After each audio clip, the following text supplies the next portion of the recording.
በቃ ተጎዳው እንትን አልኩብህ፣ አረጀሁብህ፣ ተለየሁብህ፣ እኔን አታውቀኝም ወይ? እኔን አታውቀኝ ጠፍቼብህ አረጀዋል፣ ተጨማደድኳል።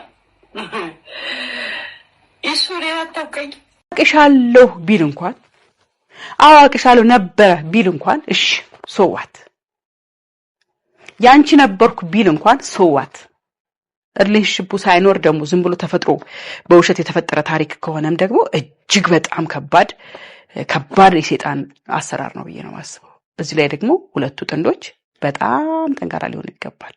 ከሰሞኑ አርቲስት ዘቢባ ግርማ እንዲሁም ባለቤቷ ኢሳያስ ወይም ኢሱ ጋር በተያያዘ ከባባድ መልእክት ስታስተላልፍ የነበረችውን ዩቲዩበሯን ሄለን በተመለከተ ከበድ ያለ መልእክት ከአርቲስት ገነት ንጋቱ ተሰምቷል። የተለያዩ ፊልሞች፣ ድራማዎች እናውቃት የነበረችው አሁን ደግሞ በስፋት በዩቲዩብ የምትንቀሳቀሰው አርቲስት ገነት ንጋቱ ከበድ ያሉ መልእክቶችን ነው እንግዲህ ከሰሞኑ ባለው ጉዳይ አስመልክቶ ዩቲዩበሯ ሄለንን የተናገረችው። ይህ ነገር እጅግ ከባድ መንፈስ ነው ስትልም ነው አጠቃላይ ያሉትን ሁኔታዎች የገለጸችው። አርቲስት ገነት ንጋቱ ጠቅለል ባለ መልኩ የተለያዩ ሁለት ነጥቦችን በጉልህ በማንሳት በስተመጨረሻ ለአርቲስት ዘቢባ ግርማና ባለቤቷ ኢሳያስ ወሳኝ መልእክትን አስተላልፋለች። እኛም በዛሬው ቪዲዮቻችን አርቲስት ገነት ንጋቱ ስላስተላለፈቻቸው ዋነኛ መልእክቶች እንዲሁም ደግሞ ገነት ንጋቱ ያንን ቪዲዮ ካጋራች በኋላ ስለተሰሙ አዳዲስ ጉዳዮችና ዩቲዩበሯ ሄለን ደግሞ ለዚህስ ምን አይነት ምላሽን ልትሰጥ ይሆን እየተባለ ስለሚነሱት ዝርዝር ጉዳዮች ነው በስፋት ልናስደምጣችሁ የመጣ ነው።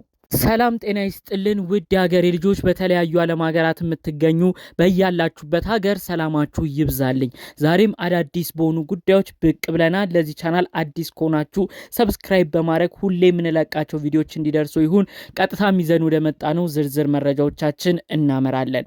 አርቲስት ዘቢባ ግርማ ባለቤቷ ኢሳያስን በተመለከተ ከባባድ መልእክቶች ከዩቲዩበሯ ሄለን ቀደም ባሉት ሳምንታቶች ሲሰሙ ቆይተው ነበር። ትናንት በነበራት የጌም ቆይታም ዩቲዩበሯ ሄለን ከባድ መልእክቶችን አስተላልፋለች። በድጋሚ ይህ ግለሰብ የሚገባው ለኔ ነበር፣ ከኔ እጅ ተነጥቆ ነው ኢትዮጵያ ትዳሩን የመሰረተው፣ እሱን ላገባበት የነበረበት ቬሎዬም ይኸው እያለች በላይቭ ቆይታዋ ላይ መልእክቶችን ስታስተላልፍ ነበር። ታዲያ እንግዲህ ዩቲዩበር ሄለን አሁን ሰሞኑን የምታስተላልፋቸውን መልእክቶች ከዚህ ቀደምም ስትናገር የነበረቻቸውን የተለያዩ ጉዳዮች አስመልክቶ አርቲስት ገነት ንጋቱ ዝምታዋን በመስበር ሰሞኑ ብዙዎችን ላነጋገረችው ለዩቲዩበር ሄለን ከባድ ምላሾችን ተናግራለች። እንግዲህ አርቲስት ገነት ንጋቱ በዩቲዩብ ነው ይህን ቪዲዮዋን ያጋራችው። የ16 ደቂቃ እርዝማኔም አለው። አርቲስት ገነት ንጋቱ በሚለው የዩቲዩብ ገጿ ላይ ገብታችሁ ሙሉን መመልከት ትችላላችሁ። ታዲያ አርቲስት ገነት ንጋቱ ጠቅለል ባለ መልኩ ግን ሁለት ሀሳቦችን አንስታለች። የመጀመሪያ ሀሳቧ ምን አይነት ድፍረትን እየተላበስን መጣን? አንድ ግለሰብ አዲስ ህይወትን ከጀመረ በኋላ በዚህን ያህል ደረጃ የሰውን ህይወት ለመበጥበጥ ለምን እንደዚህ ይደረጋል? የተለያዩ ህይወቶች ሊኖሯት ይችላሉ። አሁን ግን ይህ ግለሰብ ኢትዮጵያ አዲስ ኑሮን መስርቶ በልጆችም ተባርኮ አዲስ ተቋምንም አፍርቶ ጥሩ ኑሮንም እየኖረ ነው። በዚህን ያህል ደረጃ መበጥበጡ ምን ያስፈልጋል ስትል፣ በሌላ በኩል ደግሞ ይህንን ሀሳቧንም አክላበታለች። እንደተባለው እንደምትናገረውም ደግሞ የእውነት ፍቅረኛውም ሳትሆን ዝም ብላ ለተለያዩ ተመልካች ቪው እንዲሁም ደግሞ አውቃ በውሸት ብዙ ሰው እንዲመለከታት የምታረገው ጥረትም ከሆነ ይህ ከባድ መንፈስ ነው፣ ከባድ የሰይጣን አሰራር ነው ስትል ነው ይህን ጉዳይ ዘርዘር አድርጋ ስትናገር የነበረው። አርቲስት ገነት ንጋቱ በስተመጨረሻ ይህን መልእክትን ለነዘቢባ አስተላልፋለች። ሁለቱ ጥንዶች ከባድ ወጀብ የሚባል ቦታ ላይ ሊሆኑ ይችላሉ፣ አብረው ሆነው ግን ይህንን ሰዓት ማለፍ ይገባቸዋል ስትል ነው አርቲስት ገነት ንጋቱ መልእክቷን ያስተላለፈችው።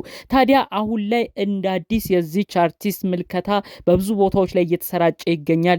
ተቆራርጦም ቲክቶክ ላይ እየተለቀቀ ተመልክተነዋል። አርቲስት ገነት ንጋቱ ያስተላለፈችው የዩቲዩብ ቪዲዮ ላይ የተለያዩ ኮመንቶች ነበሩ።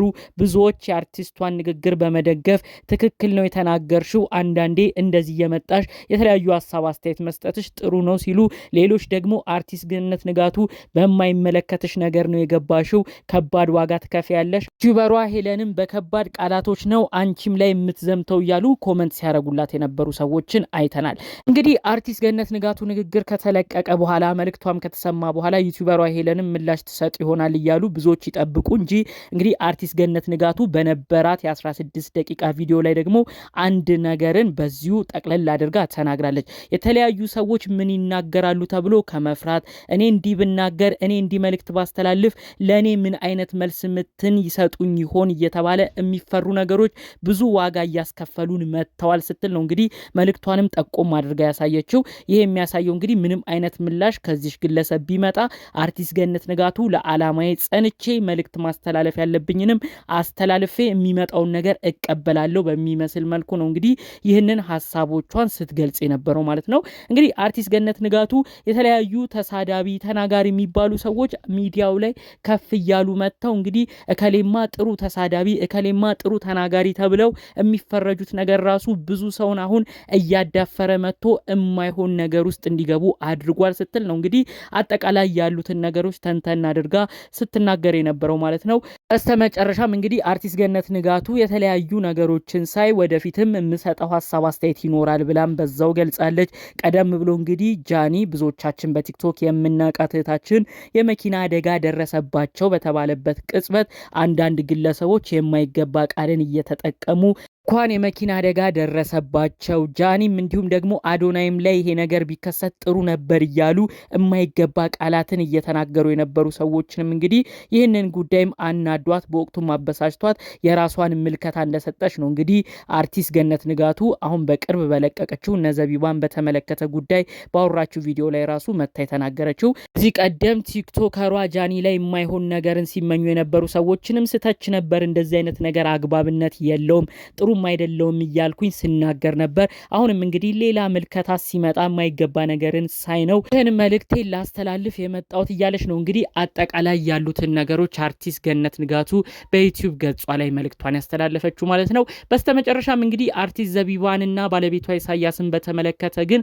ጠንቀር ያለ አቋምን ወስደው ይህንን ወጀብ እንዲያልፉትና እንግዲህ ለወደፊት ለሚመጡም የተለያዩ ፈተናዎች እንዲዘጋጁ አሁን ያሉበት የትዳር ህይወታቸው ልጆች የተባረኩበትንም ነገር እንግዲህ ፈጣሪ አምላክ እንዲጠብቅላቸውም ጭምር ነው አጠቃላይ ሐሳብ አስተያየቷን ስትናገር መልእክቷን ስታስተላልፍ የነበረው ማለት ነው። እንግዲህ አርቲስት ገነት ንጋቱ ያሉትን ነገሮች ዘርዘር አድርጋ ተናግራለች። በዩቲዩብ ገጿ ላይ ሙሉን ሄዳችሁ ማዳመጥ ትችላላችሁ።